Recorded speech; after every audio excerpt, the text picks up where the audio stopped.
nandito po tayo sa Mascareñas Technology dito sa Sitio Calero, Ibang Galaxy. Tara, samahan niyo po kami. Ito pala ang motor ni Tito ko, Jan Mascareñas, TLX 140. Ito po yung mga ginagawa nilang mga motor. Ito, TLX. Tsaka marami pang iba, CRF.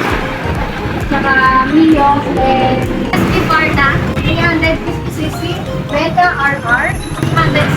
Kaya kung gusto niyo po set up yung mga motor, dito lang po sa Mascareñas Technology. Late machine, ito yung mga pang torno. Tapos ito naman yung pang mga pang-lims na pyesa.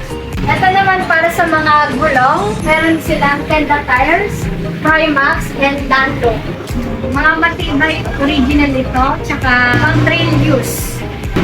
Ito yung mga certificates niya, no?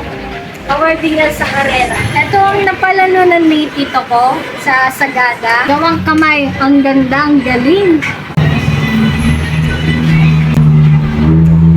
Gusto niyo pong pa-set up ang mga motor niyo po o pagawa, kumisira man, pumunta lang kayo dito sa Mascareñas Technology. At tawagin niyo na lang po ang aking tito na si Jan Mascareñas.